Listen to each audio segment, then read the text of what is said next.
Doutrina da Igreja Messiânica Mundial. Nós, messiânicos, cremos em Deus, Criador do Universo. Cremos que desde o início da criação, Deus objetivou estabelecer o céu na terra e tem atuado continuamente para a concretização desse objetivo.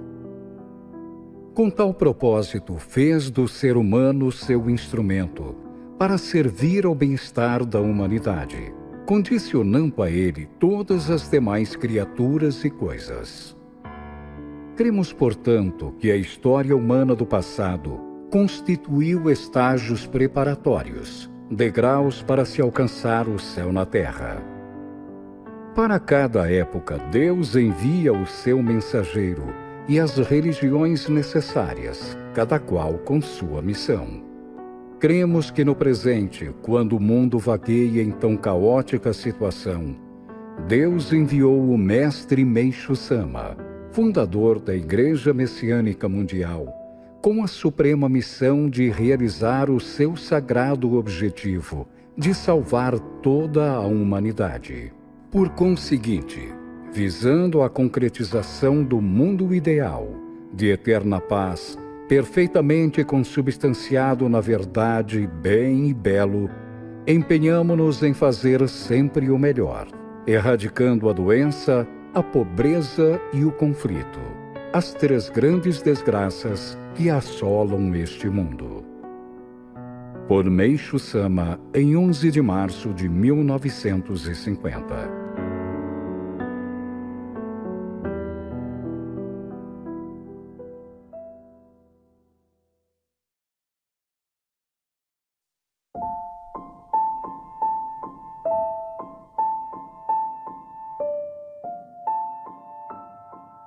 A alegria, o tempo e a ordem.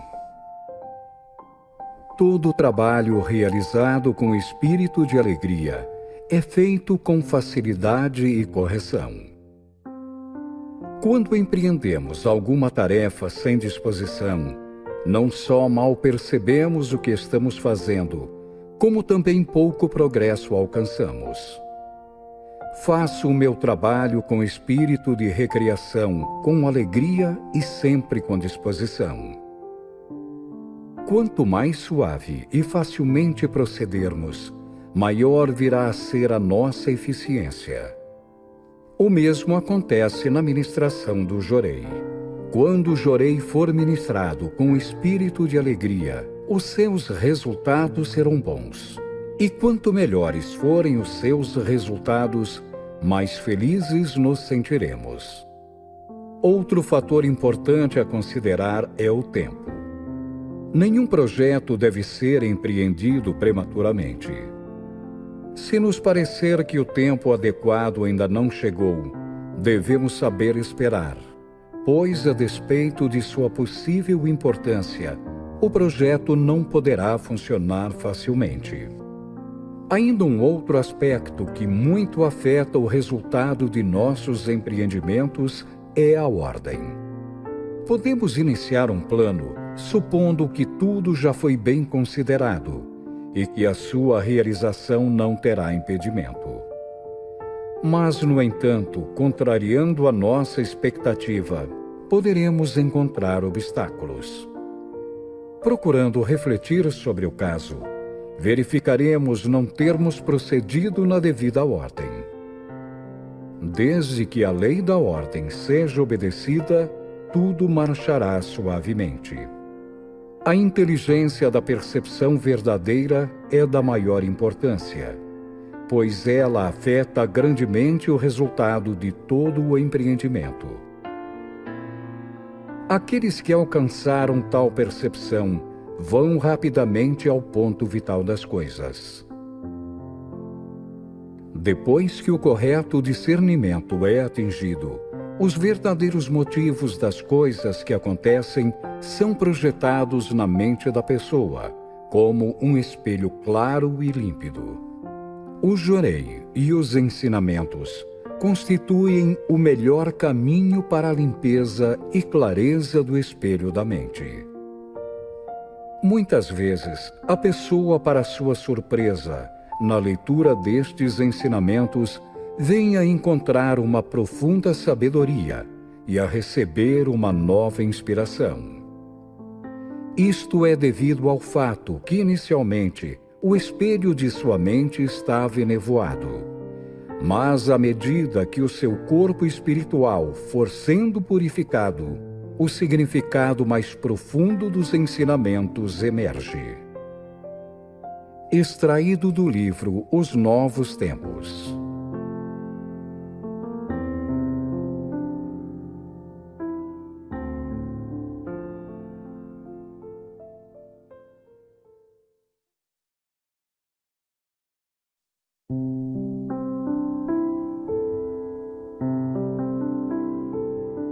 A missão do homem. O homem veio à Terra com a missão de auxiliar na concretização das condições ideais do planeta, de acordo com o plano cósmico. Quando ele vive em conformidade com esse plano, é naturalmente abençoado com a saúde, a felicidade e a paz, a que tem direito inalienável. Infelizmente, pelo fato do homem ter se desviado da verdade, ninguém está livre das máculas espirituais, transmitidas de geração a geração, bem como das máculas geradas pelos seus próprios pensamentos e atos errôneos. Além disso, existem as substâncias artificiais, consciente ou inconscientemente introduzidas no corpo, que aumentam as máculas e, consequentemente, o sofrimento. Enquanto o homem não se libertar, purificando-se através da compreensão e do discernimento, continuará sofrendo. Contudo, aqueles que dedicam o seu pensamento e trabalho ao servir a causa divina não necessitam afligir-se durante o período de transição da noite para o dia, porque são necessários ao plano cósmico evolutivo. Extraído do livro Os Novos Tempos.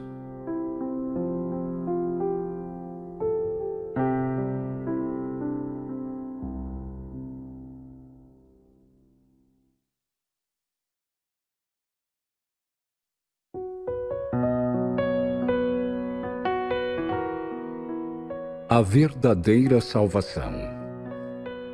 Na Igreja Messiânica Mundial, não negligenciamos de maneira alguma a salvação do espírito. Mas julgamos que, salvando o homem apenas espiritualmente, sua salvação não é perfeita. Ou seja, ele não está realmente salvo. Temos de salvar-lhe também a parte material. E neste ponto é que reside a grande diferença entre a nossa religião e as demais. Ainda que, como ser humano, seu espírito esteja salvo, essa ideia não basta para ele ser verdadeiramente feliz. Num mundo como este, se não houver salvação espiritual e material, não se poderá obter a verdadeira felicidade. A nossa Igreja promove a salvação em ambos aspectos. Individualmente, isso se expressa através de benefícios materiais. Socialmente, através do progresso da cultura. Entretanto, segundo a revelação divina, há um grande erro na cultura moderna, apesar de até agora ninguém o ter percebido. Houve um grande progresso da cultura, mas a felicidade deixou de acompanhar esse ritmo. Aliás, o sofrimento do homem é cada vez maior. Se a cultura moderna foi edificada graças ao esforço conjunto de sábios, santos e outros grandes personagens que vêm se sucedendo há milênios, poder-se-á dizer que se trata de uma cultura do mais elevado nível. É difícil, portanto, imaginar que em seu conteúdo possa existir um erro marcante.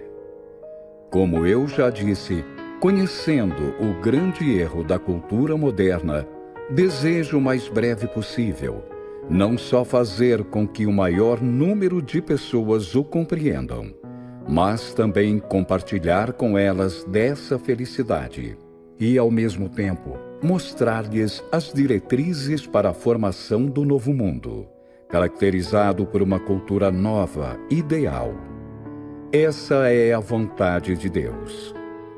Por Meishu Sama, em 25 de novembro de 1950.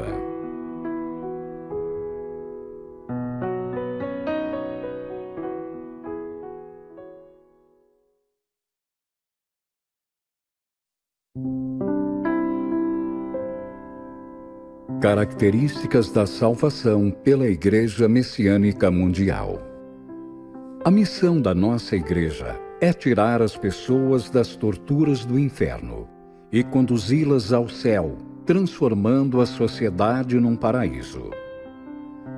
Para que o homem seja conduzido ao céu, é necessário que ele próprio se eleve, tornando-se um ente celestial, a fim de que, por sua vez, possa salvar o seu semelhante. Isso significa pendurar a escada do céu até o inferno e estender as mãos para puxar o homem degrau por degrau. Todos sabem que os antigos religiosos contentavam-se com o mínimo necessário à sua subsistência. Eles se entregavam a penitências e procuravam salvar o próximo, colocando-se numa situação miserável. Isso significa que estavam usando a escada em sentido contrário. O Salvador empurrava os necessitados de baixo para cima, ao invés de puxá-los lá do alto. É fácil calcular o duplo esforço exigido. Mas não havia alternativa, visto que nessa época ainda não existia a noção do plano do paraíso. Naturalmente, não havia chegado o tempo, pois a noite cobria o mundo espiritual. Entretanto, a partir de 1931, o mundo espiritual vem gradualmente se transformando em dia, facilitando a construção do paraíso na Terra. Sendo Deus o construtor, a obra progride à mercê do tempo, bastando ao homem agir de acordo com a vontade divina. Deus traçou o plano, fiscalizando e utilizando livremente um número considerável de criaturas. A ideia exata que se pode ter da minha função é a de mestre de obras local. Os nossos fiéis sabem perfeitamente que estou construindo o protótipo do paraíso terrestre como parte dessa função. Compete a cada homem tornar-se um ente celestial. E é chegado esse momento. Naturalmente, seu lar será paradisíaco e todos os componentes da família virão a ter uma vida celestial. Somente assim poderão ser salvas as pessoas que sofrem no inferno. Daí a razão por que aconselho os fiéis a criarem uma vida sem sofrimentos, que é a vontade do Altíssimo. Enquanto o homem não conseguir eliminar as três desgraças, doença, pobreza e conflito, não poderá ser salvo. Se os leitores compreenderem o sentido desta verdade, sentir-se-ão dominados por uma alegria infinita, ainda desconhecida na experiência da humanidade. Por Meishu Sama, em 5 de outubro de 1949.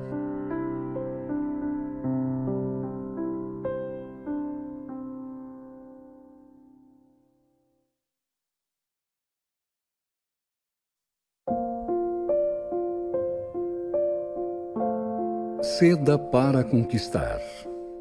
Seja flexível para conquistar é uma regra de ouro. Pode ser difícil praticá-la, mas devemos treinar a nossa índole e educar a nossa mente nesse sentido. Em alguns casos, é preferível aparentar ignorância ou mesmo perder uma discussão. Qualquer possível humilhação ficará gravada apenas na mente e por um período temporário. Com o passar do tempo, a outra pessoa pode começar a compreender a verdadeira situação e mudar de atitude. Pode pensar, eis uma pessoa sincera, começar a acreditar em você e até mesmo a admirá-lo. Tendo aparentemente vencido uma discussão, o seu adversário se torna inseguro por não fazer ideia do que você tem em mente. Assim, o derrotado se torna vencedor. E é por isso que, às vezes, é preferível deixar que os outros persistam em suas ideias. Tentar impor as nossas opiniões é uma psicologia inábil. Ainda que estejamos certos, não devemos desnecessariamente insistir em argumentos a nosso favor. Aprendendo a ceder em determinadas circunstâncias, acabaremos vencendo, porque nos ativemos ao que é justo e verdadeiro. Algumas vezes, quando as pessoas se dedicam a algo importante, pensam que isso requer esforço, resistência e concentração. No entanto, quando opomos resistência, o nosso poder interno se restringe, ao passo que, quando assumimos uma postura descontraída, ele circula livremente. O mesmo princípio se aplica ao jorei. Quanto mais relaxada mantivermos a mente e as mãos, mais sintonizados estaremos e mais eficiente será o jorei. Muitas pessoas obtêm resultados contrários à sua expectativa, porque o caminho do mundo é geralmente muito diferente do caminho da verdade. Extraído do livro Os Novos Tempos.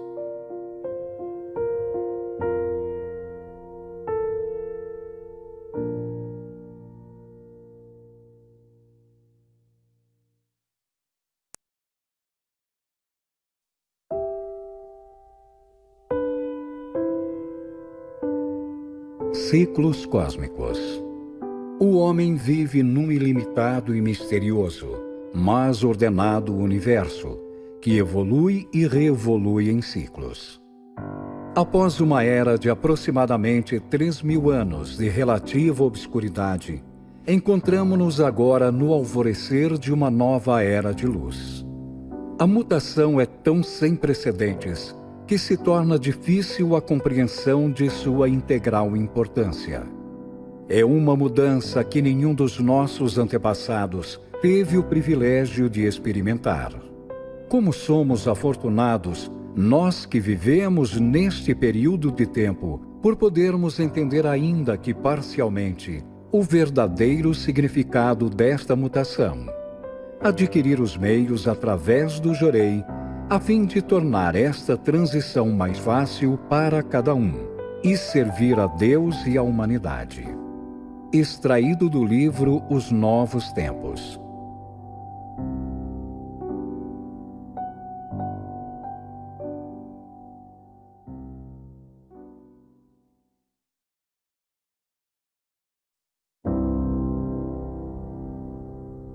Concretização da profecia do Reino dos Céus, o paraíso terrestre. Creio que para o momento atual, os pontos mais importantes da Bíblia estão resumidos nestes 3. Juízo final, advento do Reino dos Céus e segunda vinda de Cristo. Um estudo sério sobre tais fatos leva-nos a crer que o juízo final é obra de Deus, que a segunda vinda de Cristo ocorrerá no seu devido tempo, dispensando, portanto, qualquer explicação, e que somente o reino dos céus será construído com a força do homem. Nesse caso, é indispensável que alguém se torne o arquiteto e execute a construção. Quanto ao tempo, segundo o nosso conceito, trata-se do presente. Quanto ao construtor, a nossa igreja. A obra já foi iniciada por nós. Referi-me diversas vezes neste livro ao protótipo do paraíso que está sendo construído atualmente. A profecia de Cristo se realizará com a construção do paraíso terrestre, efetuada pela nossa igreja. Mas não pretendo que desse fato advenha orgulho, pois a concretização da profecia bíblica se deve ao amor universal de Deus, que utiliza seus escolhidos para a construção do mundo ideal, segundo a necessidade da época. Portanto, como a obra que estamos efetuando foi profetizada há 2000 anos por Cristo, considero cada um de nossos fiéis como participante da missão de concretizar tal profecia. Por Meishu Sama, em 20 de março de 1950.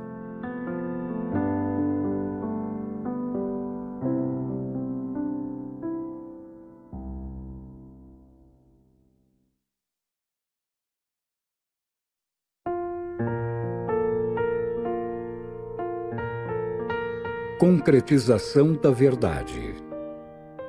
O verdadeiro objetivo da religião é a concretização da verdade. Mas que é a verdade? A verdade é o próprio estado natural das coisas. Observando os revoltantes acontecimentos deste mundo, o caos reinante na sociedade, os conflitos, a desordem e o pecado, é impossível negar que tudo contribui mais para a infelicidade do que para a felicidade do homem. Precisamos, pois, conhecer a razão de tais coisas. Tudo se baseia no fato de estarmos longe da verdade. Isso é evidente. O problema é que não temos consciência disso. Vejo que o homem moderno perdeu a noção da verdade.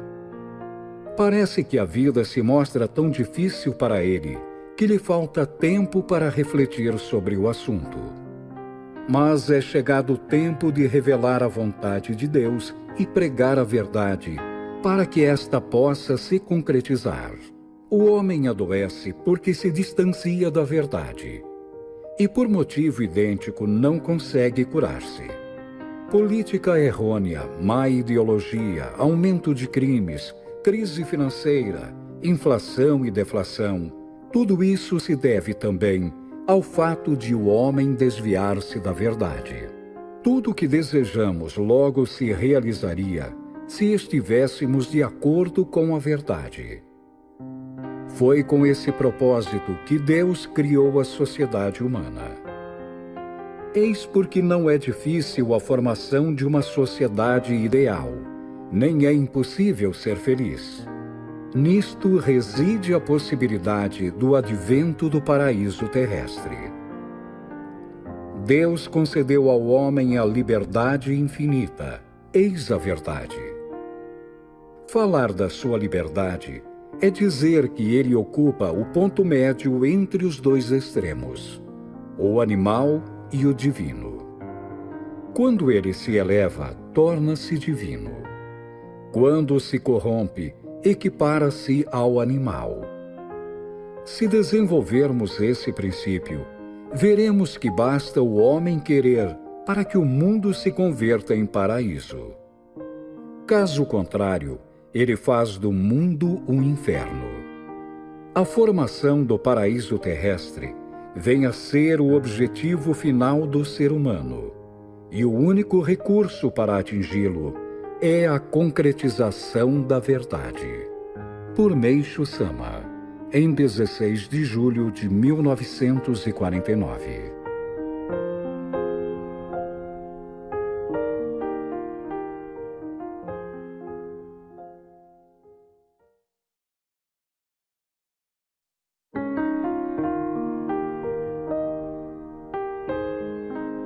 Destino e liberalismo. Como sempre me fazem perguntas sobre predestinação e destino, explicarei a diferença entre ambos. A predestinação é algo atribuído a uma pessoa em caráter definitivo e de maneira alguma pode ser mudada. Já o destino é livre, dentro dos limites da predestinação. E dependendo do esforço de cada um, pode-se atingir o nível mais alto ou, ao contrário, decair ao nível mais baixo. O liberalismo, que hoje se tornou alvo da atenção de tantas pessoas, é muito semelhante ao destino. O verdadeiro liberalismo está restrito a certos limites. É impossível existir a liberdade infinita. A verdadeira liberdade é aquela que tem limites. Assim, quando ultrapassamos esses limites, não só invadimos e prejudicamos a liberdade dos outros, como também nos tornamos traidores da cultura. Quando ultrapassamos os limites do destino, invariavelmente fracassamos. Por Meishu Sama, em 25 de janeiro de 1949.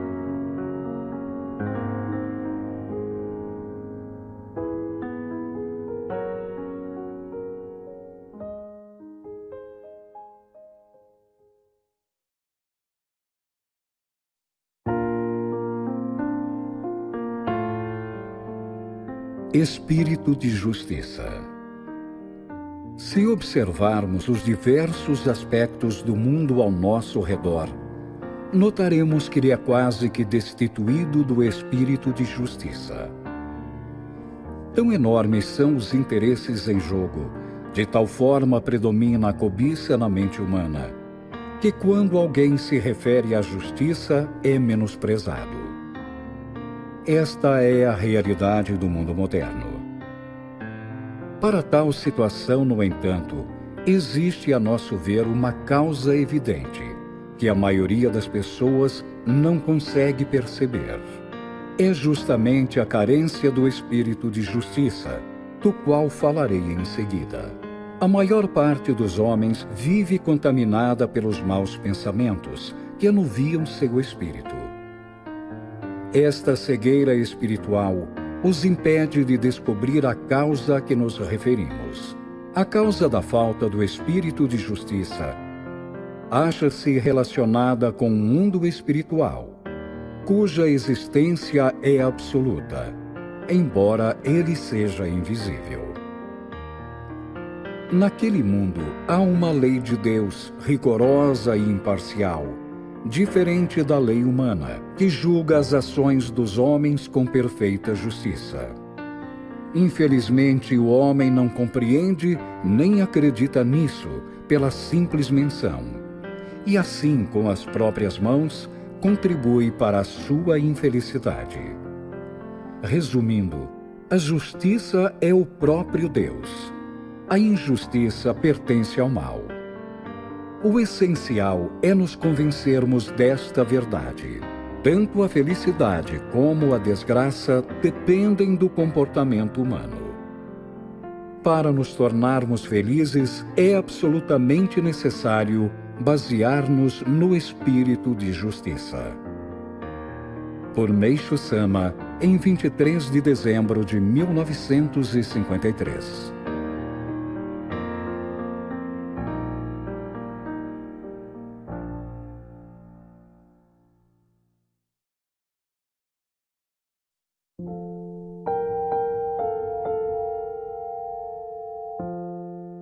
Honestidade e mentira. É melhor ser franco ou não ser franco? É claro que a franqueza é o melhor caminho. Entretanto, as coisas não são tão simples assim. Há ocasiões em que precisamos ser francos e outras em que não devemos sê-lo. As pessoas que conseguem distinguir tais situações são consideradas inteligentes ou sábias. Quando temos de escolher entre uma situação e outra, devemos, tanto quanto possível, ter como norma a franqueza. Todavia, se esta for totalmente impraticável, como por exemplo, quando visitarmos um doente desenganado, somos forçados a omitir a verdade. Ainda que estejamos contrariando a nossa vontade, esse é o melhor procedimento. Na sociedade, existem muitas pessoas de larga vivência que não gostam de usar de franqueza. Observando o mundo, constato que essa é a causa de inúmeros fracassos. Todavia, é difícil falharmos quando agimos de modo contrário. Por Meishu Sama, em 30 de agosto de 1949.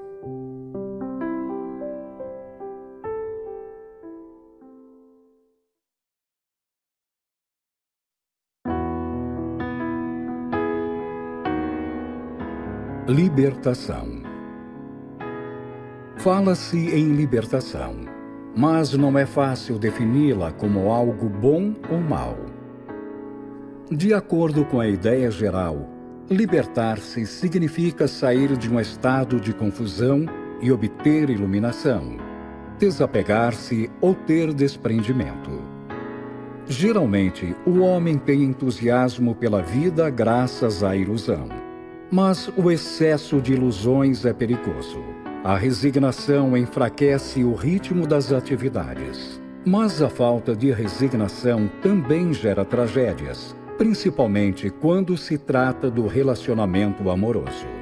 Portanto, a renúncia total é pouco aconselhável, porque elimina o sabor da vida.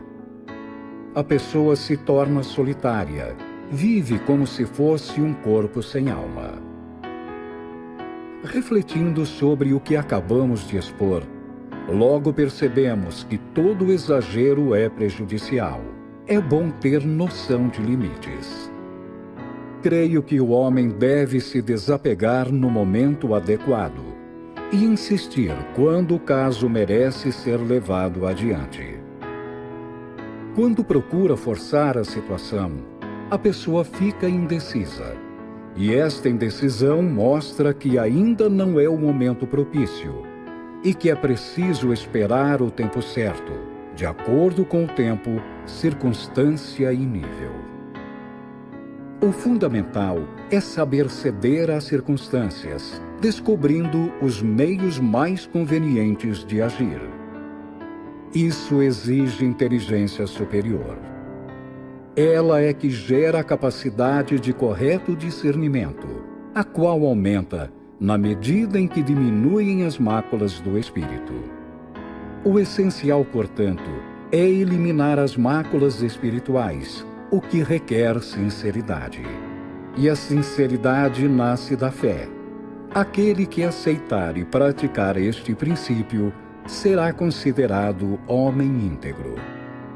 Por Meishu Sama, em 25 de janeiro de 1951.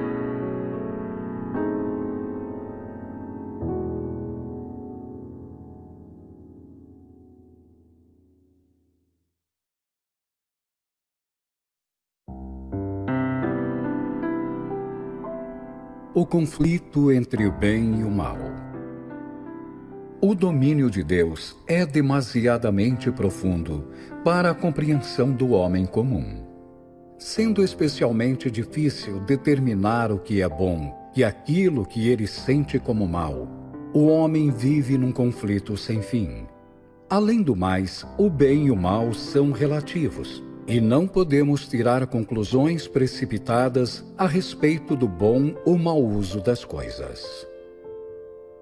As forças malignas, por mais devastadoras que sejam, servem frequentemente como meio para disciplinar o espírito, desenvolver a força criativa e a capacidade das pessoas construtivas. Nesse sentido, essas forças constituem uma espécie de esmeril e servem a um fim benéfico. O bem está destinado à vitória final. Caso contrário, a vida na Terra seria totalmente dominada pelo mal, e tanto a humanidade como o planeta pereceriam. O bem está destinado à vitória final. Caso contrário, a vida na Terra seria totalmente dominada pelo mal, e tanto a humanidade como o planeta pereceriam. Uma das características das forças malignas é a sua persistência. Vencendo ou perdendo, jamais desistem.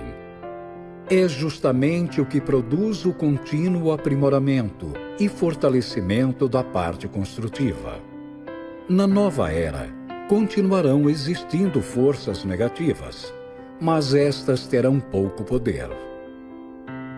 No que se refere à luta contra o mal, permitam-me insistir em 2 pontos.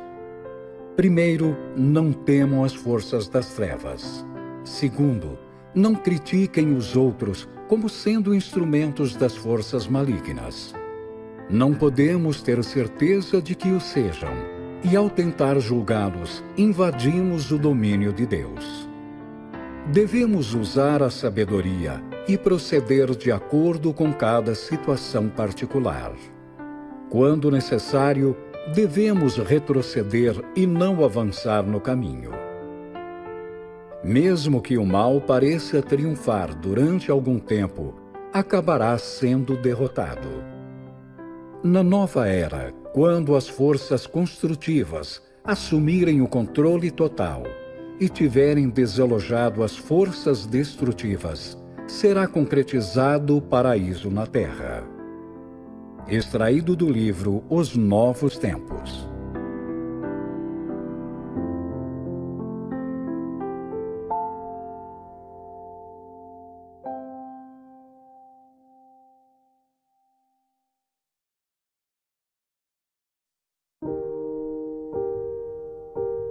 O mau comportamento dos filhos. Atualmente, o mau comportamento das crianças é considerado um problema social, mas parece-me que ainda não lhe foi atribuída nenhuma solução adequada. As variadas teorias preventivas ainda são muito superficiais, e é extremamente lamentável que nenhuma delas toque no âmago da questão. Vou mostrar o método que eu acredito ser a prevenção absoluta. Antes de mais nada, é preciso deixar bem clara a causa fundamental do problema. Para isso, temos de pensar na relação entre pais e filhos. Em termos mais claros, se o pai é o tronco da árvore, o filho é o ramo. Por conseguinte, tomar medidas para não deixar apodrecer o ramo, mas esquecer-se de cuidar do tronco, assemelha-se a colocar o carro na frente dos bois. A condição básica para solucionar o problema é ter plena consciência de que a causa do mau comportamento dos filhos está nos pais. Em primeiro lugar, façamos uma análise espiritual. Como sempre digo, os pais e os filhos estão ligados por um elo espiritual. Consequentemente, se houver máculas no espírito dos pais, através desse elo, o espírito dos filhos também ficará maculado. Esta é a causa do seu mau comportamento. Sendo assim, um método para evitar a delinquência infantil é fazer com que o espírito da criança não adquira máculas. Para isso, é preciso, em primeiro lugar, fazer com que o espírito dos pais não fique maculado. Ignorando esse princípio, os pais têm preconceitos errados e, sem saber, cometem pecados que dão origem a máculas, as quais se refletem nos filhos. Portanto, é necessário que eles pensem constantemente no bem e tenham um comportamento correto, preocupando-se sempre em elevar o seu próprio caráter. Este é o único método eficiente. Não existe outro. A interpretação acima baseia-se no aspecto espiritual. Agora vou explicar materialmente. Como todos sabem, os filhos aprendem com os pais e procuram imitá-los. Por isso, quando os pais pensam no que não é correto ou praticam o que não é bom, por mais habilmente que o escondam, é certo que um dia os filhos ficarão sabendo, uma vez que moram sob o mesmo teto. Então é óbvio que a criança pense assim: se nossos pais fazem isso, que mal há em que nós façamos também? Em síntese, não é errado dizer que o mau comportamento dos filhos é uma consequência do mau comportamento dos pais. Por Meishu Sama, em 22 de abril de 1950.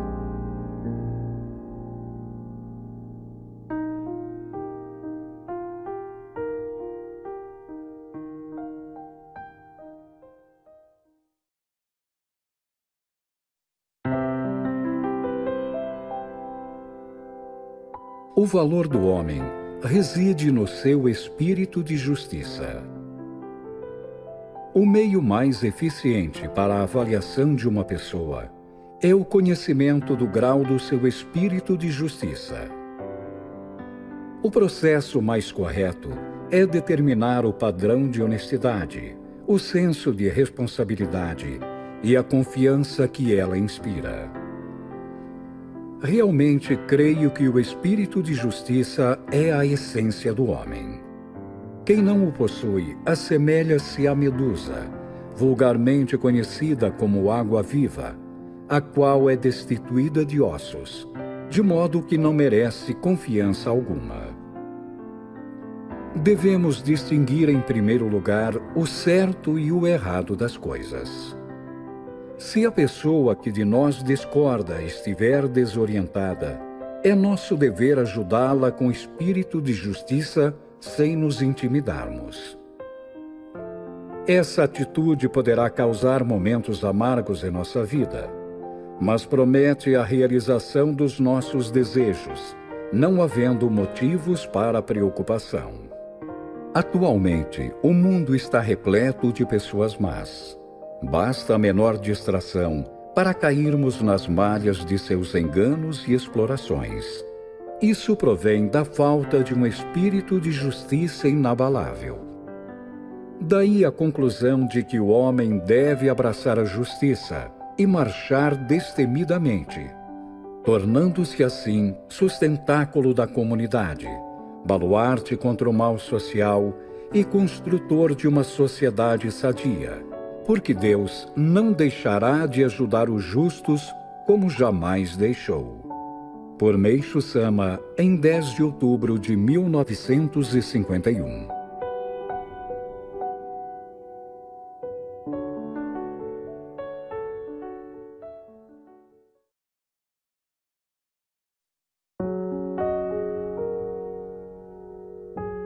Satisfação e insatisfação. Todos almejam viver satisfeitos, mas é difícil consegui-lo. Assim é a vida. Pensando bem, a causa do progresso social é a insatisfação humana. Por conseguinte, o mundo não é tão fácil de ser compreendido. O desenvolvimento, as reformas e as descobertas são decorrentes da insatisfação.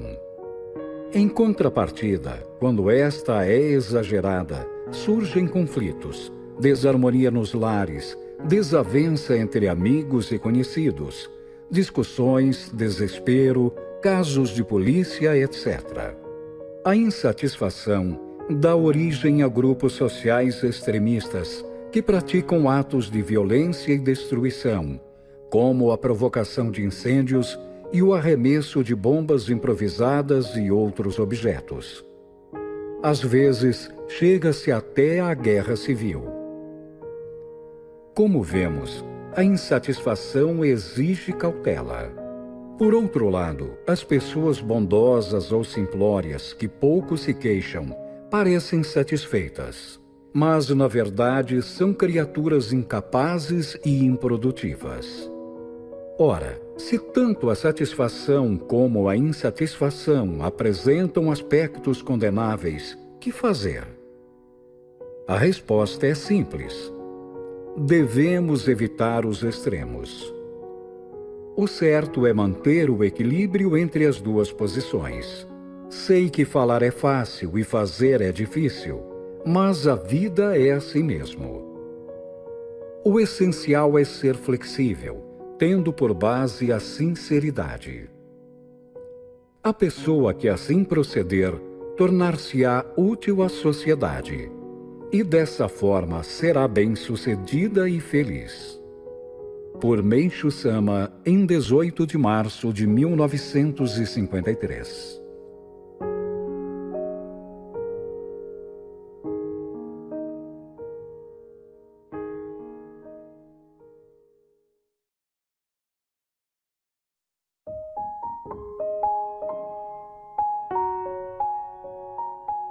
Seja um bom ouvinte.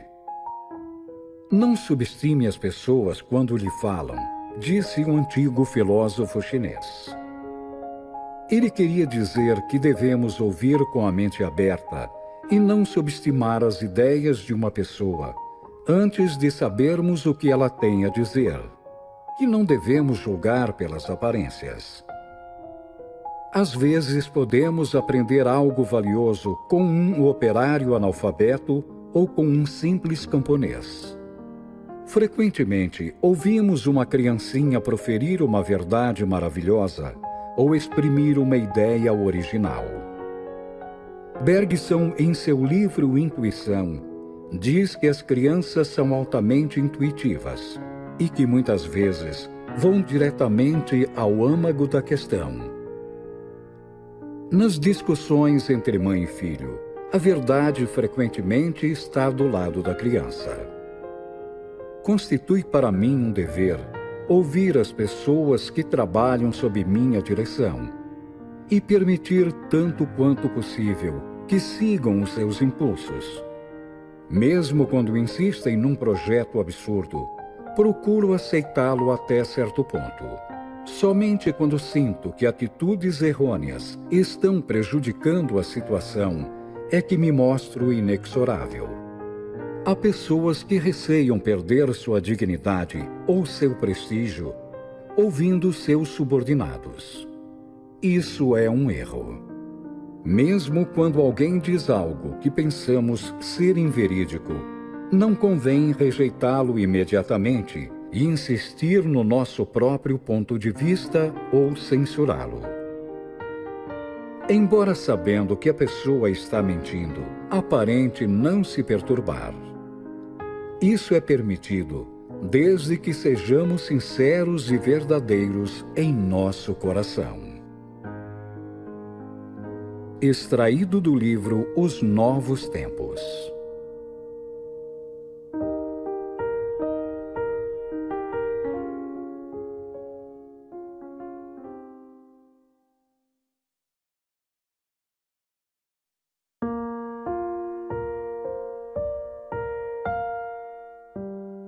Tente agradecer a Deus por tudo o que faz. A essência da fé, em poucas palavras, é ser amado por Deus, ou estar no agrado de Deus. Deste modo, devemos saber que tipo de pessoa é amada por Deus. O mais importante é procurar saber o que devemos fazer para sermos do agrado de Deus.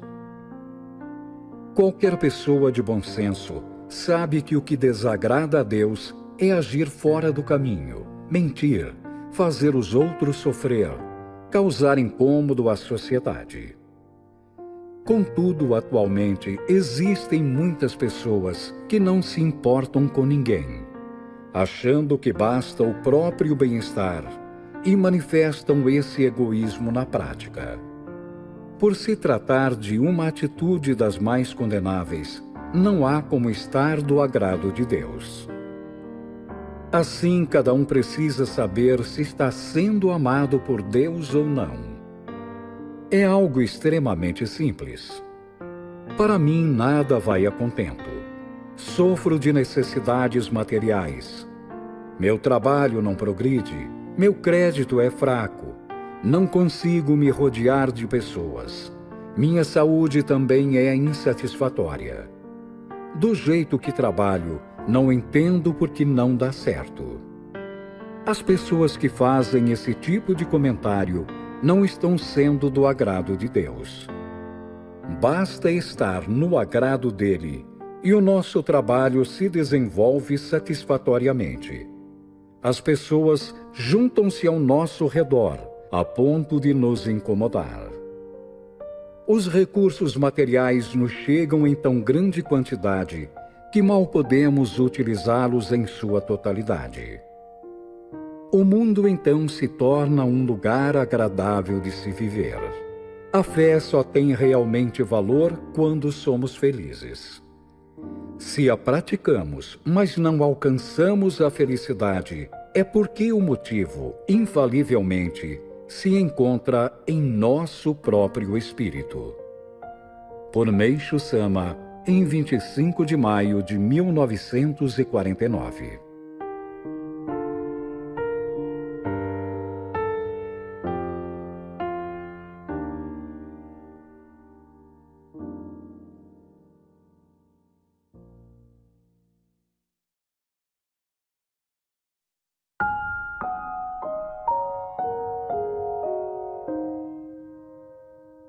Teoria sobre os efeitos contrários. Os homens que não obtêm resultados satisfatórios naquilo que executam com esforço, ou no que julgam ser uma boa ação, desconhecem a teoria dos efeitos contrários. Ou melhor, falta-lhes discernimento a respeito de sua razão transcendental. Vou explicar essa teoria dando alguns exemplos. Quem a entender não deixará de lucrar com isso. Dentre os líderes dos fiéis, há os que procuram mostrar-se mais elevados, mais importantes do que realmente são. Tais líderes acabam recebendo o que merecem e, consequentemente, são menosprezados. Aqueles que sempre mantêm uma atitude discreta e moderada atraem maior consideração.